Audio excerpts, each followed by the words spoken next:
Welcome to the Wish I'd Known Then podcast, where we focus on how authors found success, looking at strategies that have taken them to the top of the bestseller charts, as well as what they've learned from their mistakes. Because being an indie author is more than knowing the latest marketing trend. It's about being innovative and creative and learning from your mistakes. Welcome to the Wish I'd Known Then podcast. I'm Sarah Rosette. And I'm Jamie Albright. And this week on the show we have Cadence Keys. Yes, we do. And it was so good, y'all. It's really good. And she's kind of a new author and she's doing a bunch of cool things. Yes. And we talked to her about so many things. We covered direct sales and Ream and social media. She's not real interested in social media and she doesn't really use it that much. Nope. So yeah, lots of good stuff in this interview that's coming up with her. So what's been going on with you this week? Well, this started last week and it's been going on now a week. On the day of my sister's birthday, I came to my mom's house and went, I was here with my sisters and my mom and my dad, and we went to lunch, and I was a little distracted, and I got a message. I checked my messages in my Jamie Albright author, because I hardly ever check those. So I just happened to check them, and it said that I had been hacked or whatever, and it needed, my Facebook had been hacked and needed me to confirm my email address. Well, I did it, and I knew, the minute I did it, I knew I shouldn't have done it. It was a phishing thing, and I was immediately locked out of my account. Oh, no. They changed the email on the account, and now, thankfully, I immediately called my bank, and so no, I haven't had any charges on anything, but I could not get in. I could not get in to, to talk to anybody. There was nobody to talk to. So I didn't know what to do. But I had just hired someone to do my ads about a month ago. And she has a rep. And so I messaged her and I was like, hey, this has happened. I just totally screwed up. I'm not thinking straight. And anyway, so she, 12 hours she worked. She sent me a message and she said, we've got your account back. This is what you need to do. Wow. So I had to send an email because then what happened was Facebook realized it. And they shut my account down. So it's not just that I was locked out. Now the account shut down. And I had the emails that now say, that if you go into my account and want to, before they shut it down, it said, send a link to this email. Well, that was not my email. So anyway, I had to send them that message and everything. And they had said I would get it back within 24 to 48 hours. It's been a week. She's still working. You're still I'm locked still out. out. I'm still out. I still can't post on, I can't do anything. Can't run ads. Can't do anything. My ad account was closed down. Everything was closed down. So that I'm working on that. So let's just, let that be a lesson to you kids. Don't give your email to people. I just knew it.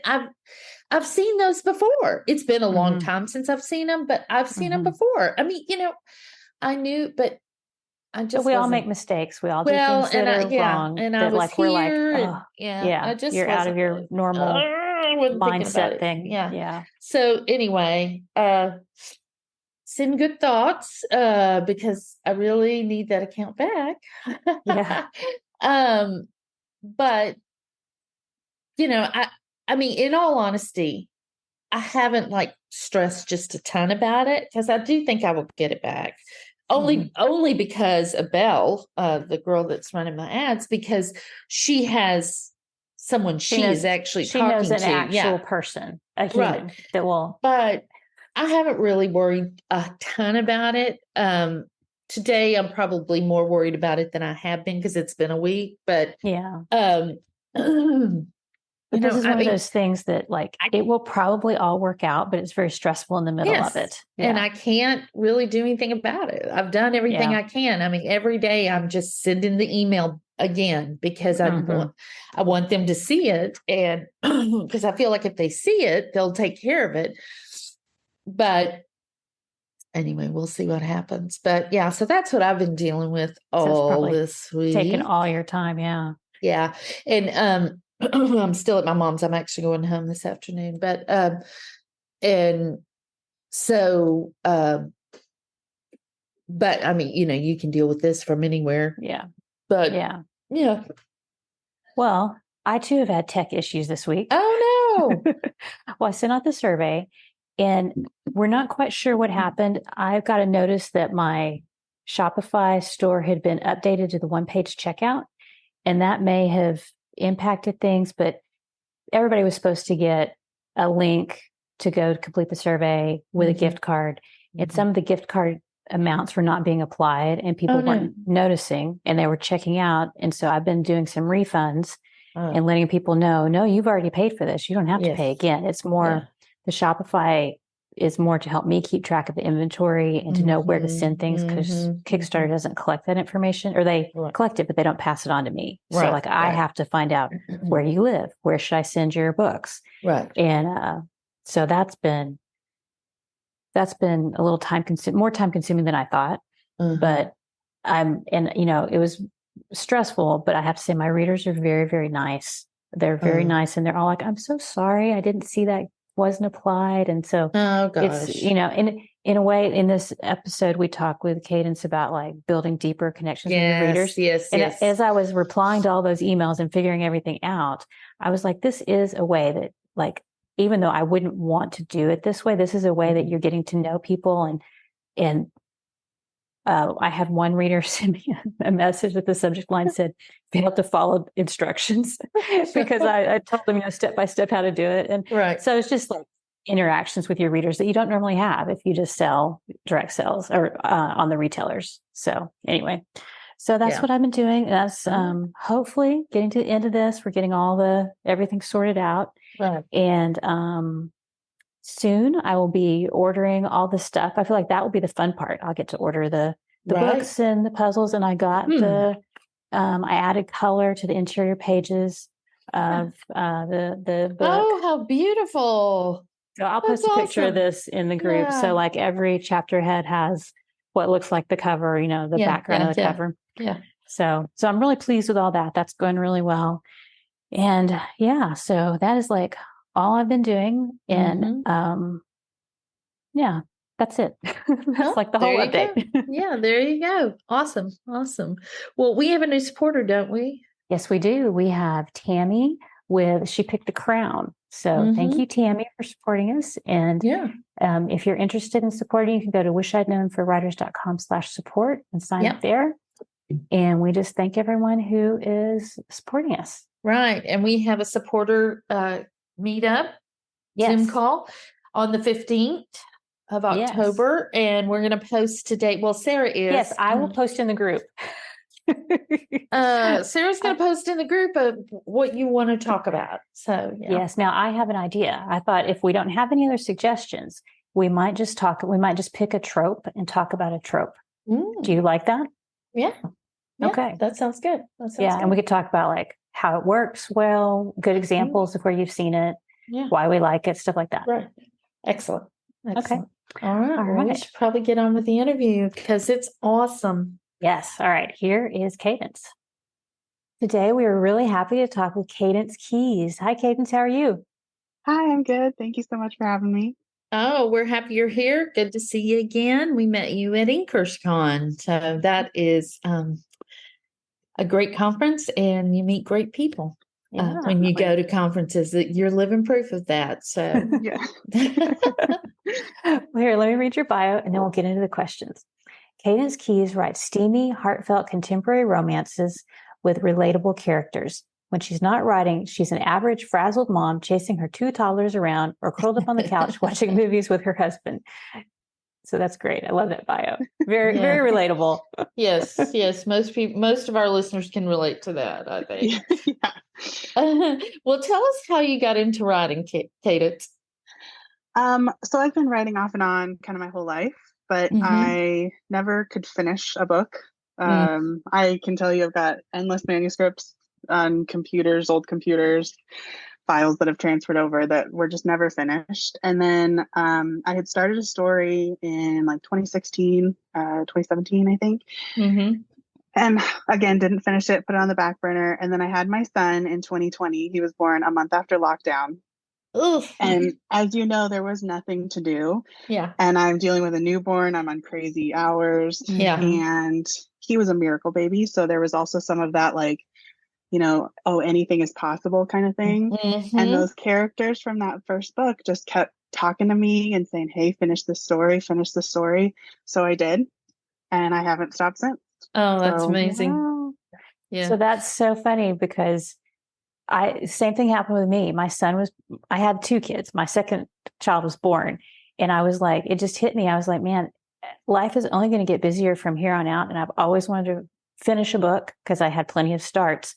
And so I'm curious, what are your strengths? Do you do the strengths? Yeah. So I had them, I saved them, and now I can never remember them. Well, just a couple of your top ones. I know that it's futuristic, harmony. What was the other ones? Empathy.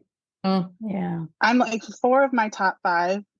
Becca Syme did a post that if you're not good at social media, this is why. You're like these strengths. And 4 of my top 5 were those strengths. And I was like, okay. It all makes sense now. Yeah.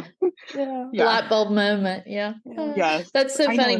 My daughter had her baby the day before we went into lockdown. So I always tell people, don't have a baby during a pandemic if you can help it. Yeah. But for you, it kind of worked out. So it was I might a have scary changed time, that. that's for sure. Yeah. Well, we always like to ask everybody, what is your definition of success? So my definition of success has definitely changed. If I'm looking at generic success, it's just I want to be happy. If I'm happy in life and I feel like I can be a good mom and a good wife and like a good person, then that in general is like success for me. In regards to the business, that has changed since from when I started. My success was I just want to publish this book. And now success for me is continuing to provide for my family. Yeah. I love that. And you seem like a happy person. I mean, I try. Yeah. Yeah, you really do. You just have a big deal. Yeah, you have a happy countenance. So I love that. Yeah. Well, what do you wish you'd known about writing and craft when you got started? So my first book was a second chance. And I wish that I had known better how to like incorporate the past and flashbacks into the present. Yeah. Because I did re-edit it after it was out for about a year, and it was out for 6 months when I started the revision process because I found really great editors, and so I wanted them to help me. And I combined it with the prequel novella I had, and the prequel novella was their whole backstory. And I just wish that I had known how to do that better. And if I redid that book again now, I would still do it differently because I still don't love exactly how it came out. So that's definitely one piece of how do we incorporate the past in a way that feels more organic. Yeah, that's true. Yeah. But you wouldn't go back and rewrite it, would you? No, not now, because I already rewrote it once, and that was a lot of work. No, let's not do that again. Like just move forward, move on. Yeah, it's like the next second chance I do, I'll know how to do it then. Yeah. I always say, like, if you can fix it easily, go back and fix it. You can do that. But if not, just move on. If it's so bad that people stop reading you after that book, then take it down. I mean, for real. But don't try to rewrite it. It's just too much. Yeah. That's advice. Other people may have other advice, but rewriting a book is a lot of work.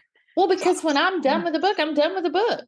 Like I'm done with those people. They're dead to me. So, having to go back and just don't tell your readers that. No. So upset.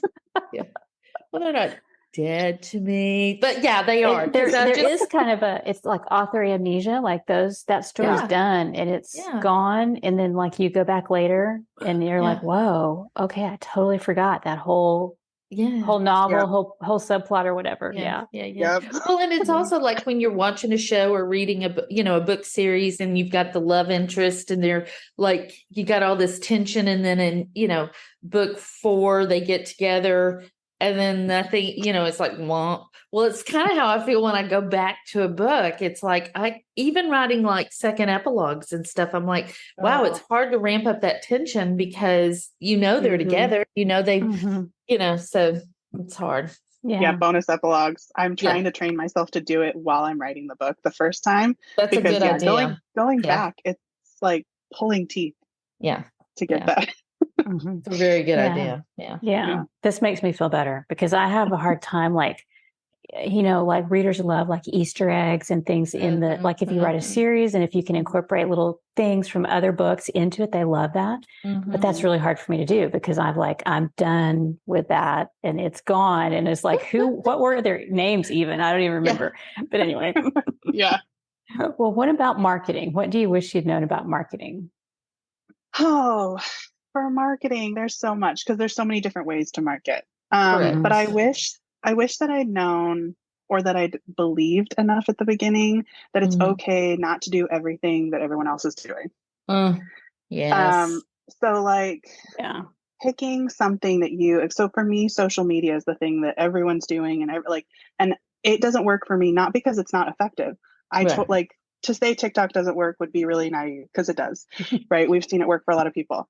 It led me to like the worst burnout I've ever experienced. It totally zapped my energy. Now that I know about my top strengths, I get why, right? And I understand why social media has always been a struggle.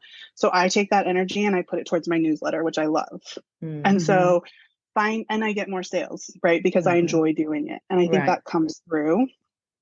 And so I'm a big proponent of it's okay not to follow what everyone else is doing if that's not working for you. Right. Like find the marketing that works for you. That doesn't mean don't market because you have to market your books. Right. Like find where your strength is because readers will pick up on that. They'll see that you're excited about that, that you're being real and genuine in that marketing, and then they'll buy. So I know people will be curious about this. So you still have are you still on different social media platforms, like your profiles? Yeah. So I have profiles on like everywhere. But I don't post anywhere except occasionally I'll post on Instagram. Okay. But it's very rare. Do you get any questions or pushbacks from do you get any questions from readers about like, where are you? Why can't I find you on blah, blah, blah social media site? No, and I'm very open with them in my newsletter that I don't love social media. I just started a Ream this summer, so I now have that, and that's where I'm putting like posts. So I've made it really clear for readers if they want to follow me and find more information, going to my Ream page and following, which is free, or joining my newsletter, which is free, are two ways where they can be kept up to date on what's happening. Okay, I think that's really smart. Ream, what assumptions did you make at the beginning of your of your writing career? And looking back, did they turn out to be right or wrong? So I think I had like two kind of big assumptions. One was that I would just figure out marketing as I went, which I kind of did. And it was, but I wish I'd had more of a plan. And so I think assuming that you can just figure it out as you go is kind of right, but it's going to make it a lot harder for you than if you set out a plan, even if you just do like quarter by quarter plan, and see, okay, what worked in this quarter, and then find the data for that. And then, going from there and making your decisions based on data. And then the other big assumption I had was that it would take a long time for me to find readers, who are willing to take a chance on me. This was a super secret pen name. I was an educator. I taught high school. So I was not about to put my face out there. No. I didn't tell anybody. I can count on one hand the number of people in my real life who knew, and one was by accident. And so it was very secret and hush hush. And I was like, oh my gosh, I'm a nobody. And we have all these amazing authors out there. Who's going to take a chance on me? On top of that, I was wide from the beginning, just because KU didn't really fit my business plan. Right. The idea of being exclusive gave me an itch. Like, it just made me really stressed out. So, and there's a lot of advice out there that you have to be in KU to get readers to take a chance on you. So that also was feeding in this like nervousness that nobody's going to try. And that wasn't true at all. I had plenty of people willing to take a chance from the very beginning. I had readers find me with my awful prequel novella, which I was all telling. No, it was horribly written. And I still have people like on my newsletter who now read everything I write because they fell in love with that. And paid for that. They paid for that. I can't even believe it. And so I think it really came down to, I was very fortunate to find an amazing cover designer who designed that first series for me. She's designed a couple series for me. And that was spot on. And people bought because that cover, probably more than anything else. And so I think that kind of goes back to marketing, because even your cover and blurb feeds into marketing choices. But so the assumption that readers wouldn't take a chance on me because I was a nobody and I was wide, that wasn't true. It's really how you market and how you, the product you put out there. Yeah. Your branding and stuff. Yeah. So when did your first book come out? So I very quietly released the prequel novella in September of 2020 because I just wanted to kind of see what it was like releasing on all the different retailers. And then my debut novel came out December 2020, and I released every 3 months from there on out, until I got pregnant again with my daughter. And then I got super sick, and that was a whole hellacious ordeal. And so I had 5 books out at that point, and then took a huge gap where I didn't release for 7 months. And then I rapid released the rest of that Rockstar series. But that's great. Well, that's encouraging though, because a lot of people feel like, oh, there's no way to make it now because it's so flooded. And I mean, 2020 is not that long ago. And it's like, it doesn't sound like you had like a humongous like strategy of like ad spend and let's do all these massive things. So I didn't spend ads until like 2021 at some point, like late 2021. So I really just did paid newsletter. In fact, I don't even know that I really marketed all that much very well until I started putting my first as a freebie, and I put it in paid newsletters, and that became free after book 4 in that series came out. Nice. And then that's when everything really exploded. Nice. Well, that's encouraging. Yeah. Well, we always want to ask too, what's the most important lesson you've learned? I think the most important lesson I've learned is that it's important to be authentic to yourself and not compare your journey to others. And I think that's really hard to do, especially when, we're in author groups and we're seeing all these different success stories. And you're like, oh man, I want to be there. Or you see authors getting, publishing deals for their paperbacks or whatever. And I think we have to remind ourselves our journey, we're at a different spot. We're comparing like step 2 in our journey to step 20 of theirs, Right. Yeah. And so being really authentic to you and what works for you, and then not comparing your journey to others. Your journey is going to be your journey. Right. And just focusing on what the end goal is. And I would think like not being on social media as much would help with that. Like not seeing as much. That's part of the issue with social media, I think, is that it's hard not to compare ourselves when we see stuff constantly about like, oh, so-and-so's doing so great. Well, and it's hard too, because like I'm still on Facebook, right? Because there's so much good information about the industry that you can find in some of those author groups that's important to know.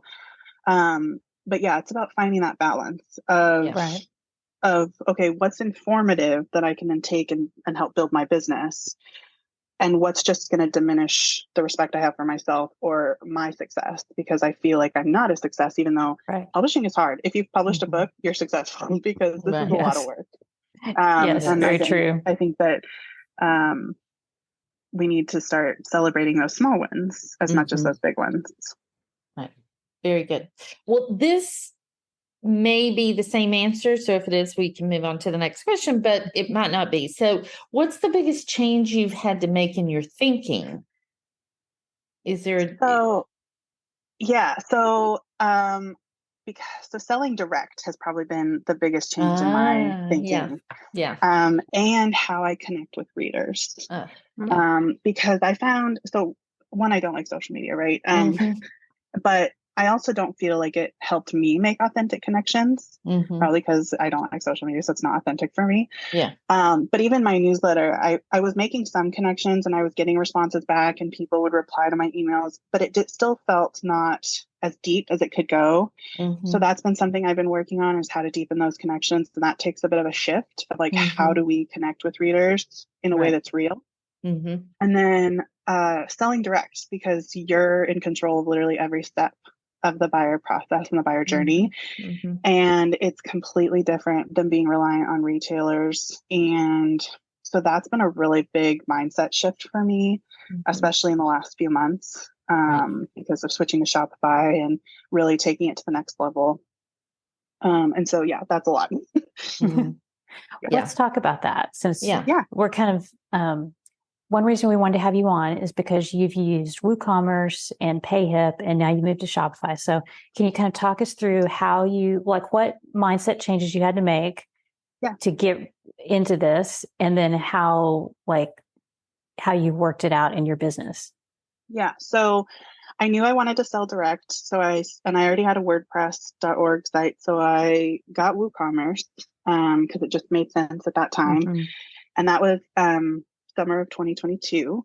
And I had that for about 3 months. And for me, WooCommerce was clunky and I hated it. I know for a lot of people, there's a lot of people who love and rave about WooCommerce.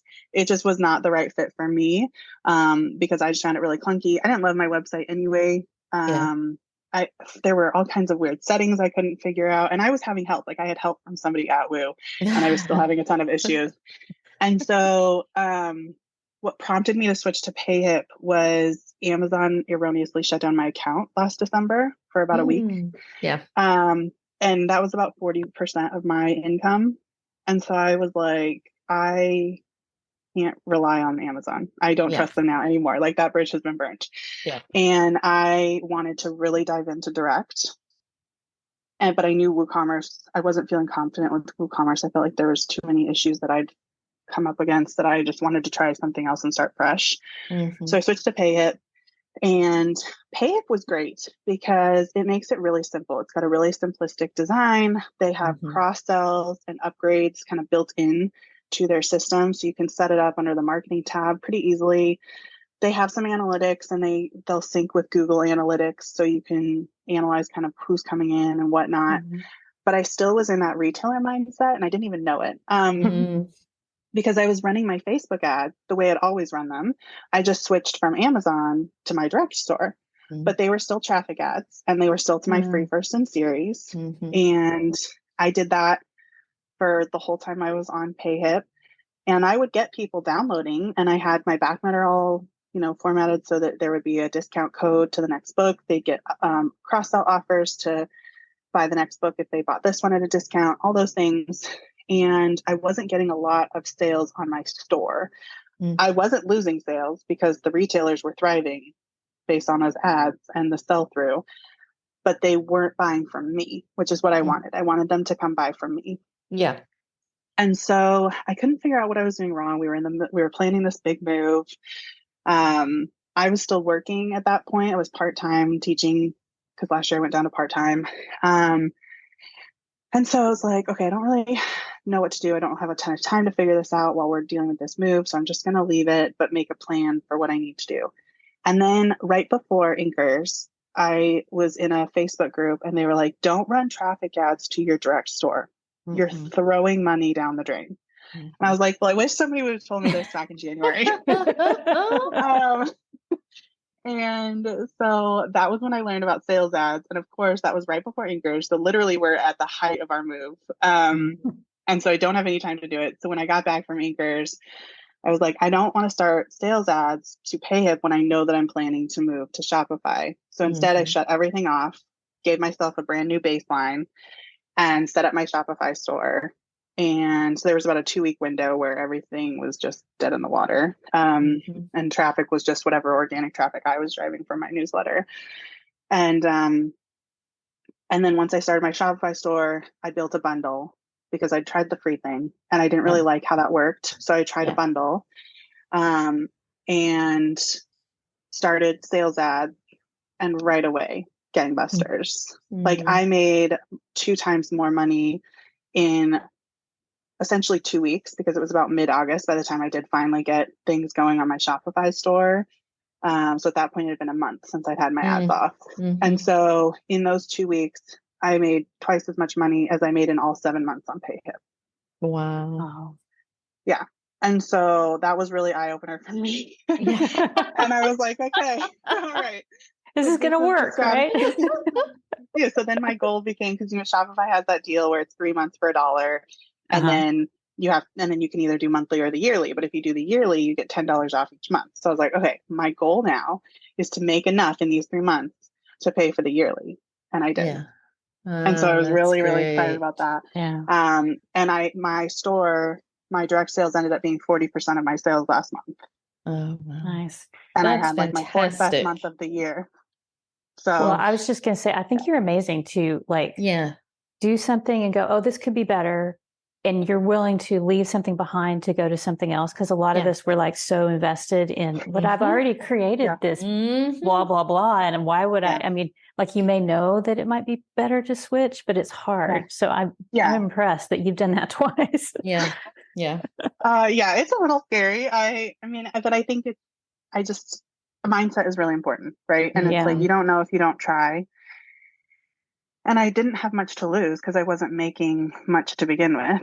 Right. On my direct store. I mean, I was still making sales on the retailers because those ads were still effective. People were still, they'd see the ad and they'd go buy on a retailer. But I want people to buy from me. Like my whole goal right now is, I want to focus on my direct sales so much that the retailers don't matter. That's all extra.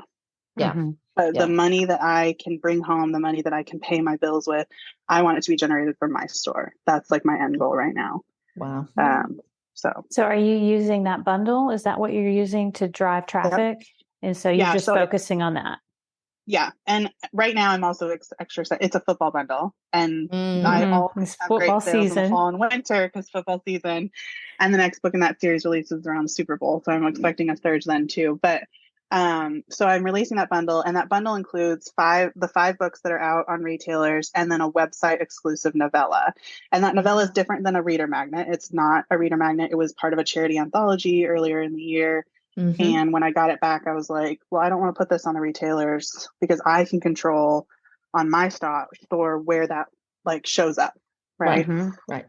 Versus Amazon, it gets buried or gets tied to something. Even when you say it's related, it doesn't necessarily show up with the series. So yeah. And then I have a graphic on the front of my, like when you first go to my website, because my website and my store are one and the same. And when you first go to the front page, there's a graphic that shows all the books that I have out and how they're like interconnected. And then do you have like follow-up sequences with people after they buy? Do you take them into your catalog? I set up, so as soon as they buy the bundle, I have a pop-up for my Rockstar series, which the first book is the female main character is the sister of the male main character in the second book of my sports series. And so the people have met her before, so there's some tie-in there. And I offer that at a 30% discount. And then I have Klavio, I can never pronounce it right, but I have those flows set up. I know, right? Klavio, I don't know. I have those flows. I have several flows set up. And then that's my goal for Q4 is to fine tune those more, add more flows, because I found those to be really great so far. So I want to really invest some time and energy into building those out more. So that those can work even harder for me. Yeah. Okay. So that's Klavio. Is it Klavio? There we go. Klavio. Yeah. So tell us about Klavio. Tell us what it does. Tell us how you use it, because I know that that's something we've heard because we've had other people on here talking about direct sales, but I want to know how you're using it. So I'm not an expert by any means. That's okay. Like I said, it's my Q4 goal to make it even more fine-tuned. So I have a handful of flows set up for like post-purchase flows and whatnot that have different like sequences and welcome emails or hey, if you liked this, buy this. Or if you want a discount, there's a discount set up. And so I want to do though more. And the whole reason I actually switched to Shopify, because I think Shopify integrates better with things like Klavio. Yeah. Klavio. Thank you. Or however you say it. I don't know. I'm saying it like I'm from Texas. So. Yeah. Because like PayHip, I think that's where it falters a little bit and can't quite compete is because it doesn't have enough integrations to automate some of that workload. You still have to manually do those follow-ups. And I don't have the time or energy to do those follow-ups. I've got 2 little kids. I'm trying to write ahead now. So I have other things I need to do. So what I like about Klavio is that I can set up those automations and then it does that work for me and it will bring in more sales that way. So they're emails that go out or they? Yeah, it's essentially like a campaign, except like an automated campaign. Yeah. Yeah. So like if you buy a product online for something, like I just bought like Kitsch shampoo for my hair. And then you start getting those emails generated. That's essentially what it is. Okay. And what's been interesting, and that's part of this mindset shift, is that I've started watching those emails that come into my my Gmail account now. And I'll be like, okay, what are they doing? Like, I purchased this. Now what are they trying to pitch me? Or how are they doing that? How are they getting me to open these emails? Right. And so that's been really interesting. And I try to watch those and how they work and how often they're sending them out to see how I can incorporate some of those strategies into my own flows. Right. Yeah. And so you still have, I was going to say, you have a separate email for your readers, like purchasers are different from just newsletter signups, right? Or so I have an e-commerce, which is through Klavio, and then I have my mailing list, which is I use Email Octopus. And I keep them separate because those aren't buyers necessarily, not of my direct store. They are readers who found me somewhere else. They've gotten on from a round robin I did or a bonus epilogue. And so I want to keep them separate so that because Klavio is really expensive when you get to the paid plans. And so I want to make sure it's paying for itself with the people that are on there. And it can't do that if the people are just there for freebies or whatnot. Right. So do you move people? Like do you send offers to your newsletter list? And if they click, do you move them or are you just focused on like new people? I'm focused on new people right now. And then, I mean, if I sent them new offers, I would still want them to sign up through the link on my website. Like when they go to pay, a pop-up will come up for like 10% off. And if they sign up on that, then they'll get pushed into the e-commerce side. Because right now I'm not sending as many emails and I'm considering it my marketing, right? It's my email, my e-commerce marketing. I'm not sending as much like consistent emails, and that's one of those areas I need to tighten up and do more of. Versus I send weekly, right, through my newsletter subscribers, and sometimes that's just about my writing process or things like that, or teaser scenes. And I'm not necessarily going to send that same information to e-commerce, but e-commerce, like my new book comes out. On my store, it comes out tomorrow. So I might go in today and send out an email of like, hey, there's a new release from Cadence Keys. Like, you bought this. Have you tried this? You know, because one of the characters is related to one of the characters from my LA Wolves novella, which is part of the bundle that they bought. So I can like tie those two together and see if I can get some sales that way. But I'm not going to send that same email to my newsletter list. Right. So Love so that. I keep those separate. Yeah. Very smart. That is. Well, super smart. So my next question is like, how do you do all this? Because you've got little kids. Tell us how you write and do all the marketing and the direct sales and stuff, because it can be just overwhelming without little kids. It's actually funny. A friend of mine, she asks me all the time. She has one kid, and she's like, "How on earth are you doing all of like? I can't even clean my house. What are you doing?" And I was like, "Well, the sink is full of dishes." So no, you got to let some things go. I work a lot during nap time. So my son's in preschool right now, and so he's there for 4 hours, 4 days a week. And my daughter tends to nap during a big chunk of that time. So while she's napping right now. So while she's napping is when I usually do my writing, and I try to write first because that I always want to get my words in first, and then I can do all the other stuff later. And then often, like before we moved and before I was doing this full time, I would do a lot of work at night. I was burning the candle at both ends pretty much. I would wake up, get the kids all ready. I'd go to work and come home, and then they'd go to bed, and I would write until like 10 o'clock.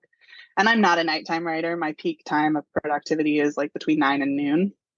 And so weekends were always my favorite time, but there was a lot of time I sacrificed with my husband.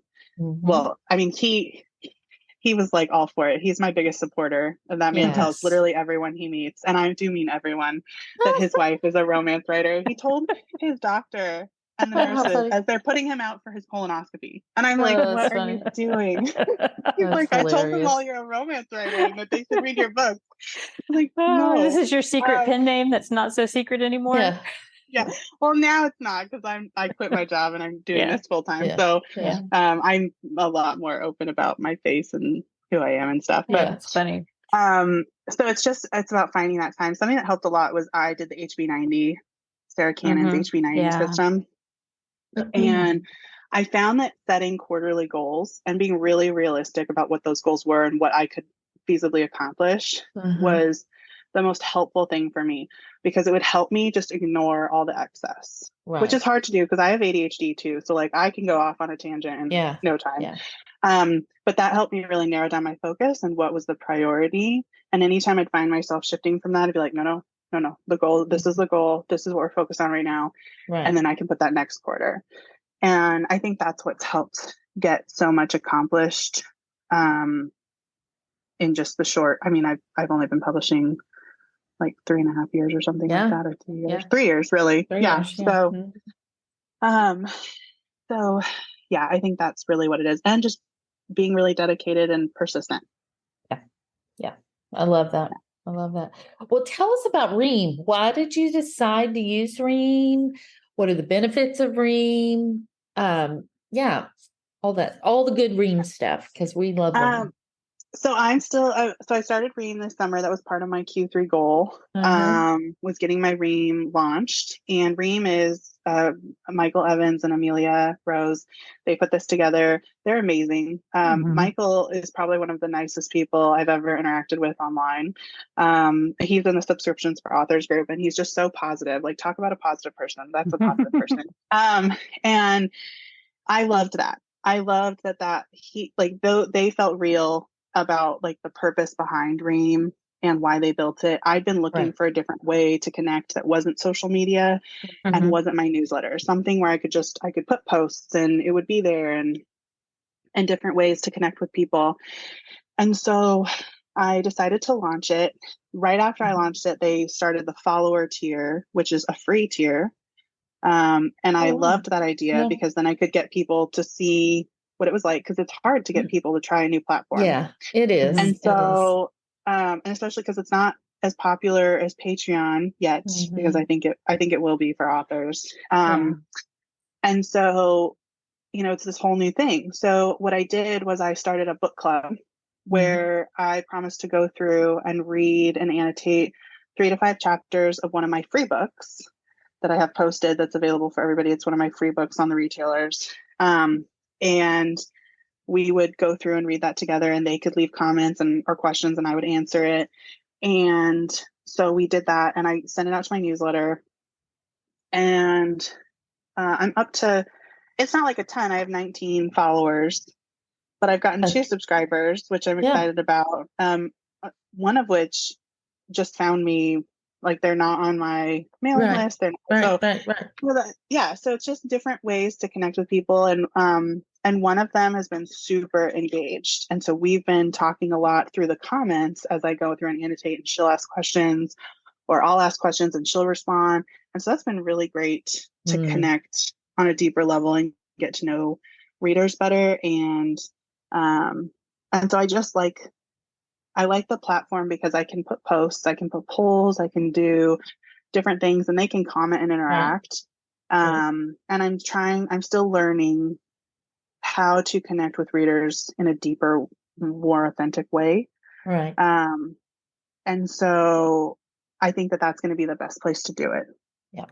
So are you annotating the book in Ream? So it's like they can read it on Ream and then your notes and stuff are in there. Yeah. And then so they like can how Ream is comment. set up. Yeah. So how Ream is set up on each paragraph, there's like a little plus sign on the side.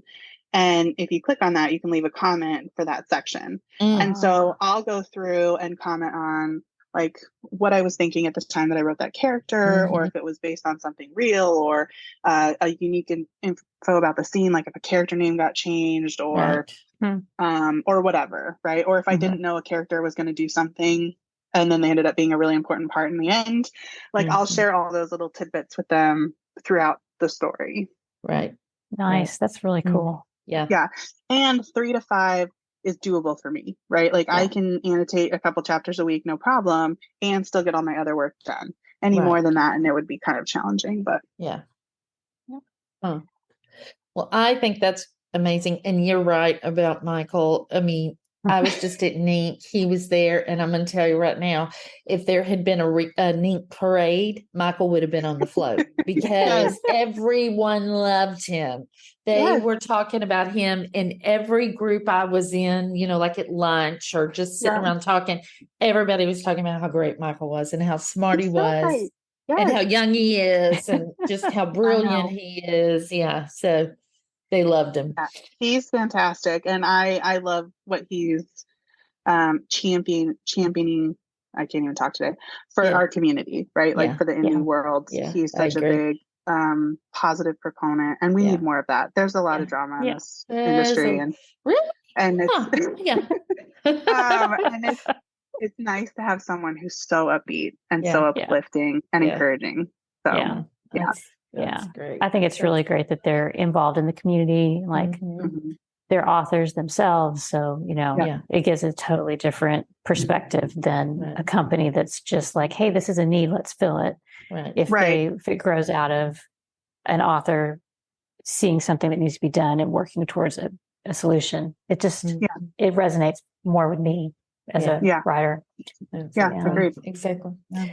Well, this has been so. Do you have another question about Ream? No, I was going to do what's the best thing you've done to set yourself up for success? I was going to do that one too. So you go ahead. Okay. Well, what's the best thing you've done to set yourself up for success? Investing in editing and covers. Yes. I think that is like the single strongest thing I did from the very beginning. Because those covers can work wonders, especially if they're too genre, which can be hard these days because we've got all discrete and everything. But those covers sold a lot of books without me having to do a lot of lifting. That's great. Nice. That's awesome. I love that answer. Well, where can people find out more about you and your books? So my website is the best place to go, which is cadencekeysauthors.com. And on there, they can also find a link to my Ream page if they want to follow me and see what I'm up to. And that's the best place to get updates. Awesome. Well, thank you so much for being here. We've loved this. It's been thank you so very much for informative. Yeah. It's been great to talk to you and catch up a little bit. And we'll have those links in the show notes. And those will be at wishidknownforwriters.com. And if you want to support the podcast, you can go there to that website /support. And thanks to Alexa Larberg for editing and producing the podcast, and to Adriel Wiggins for doing the admin. See everybody next week. Bye. Bye. Thanks for listening to the Wish I'd Known Then podcast. We hope this episode inspired you, empowered you, and made you laugh a little bit too. If you loved it, tell your friends about it. And if you feel so inclined, leave us a review. We look forward to being with you again next week.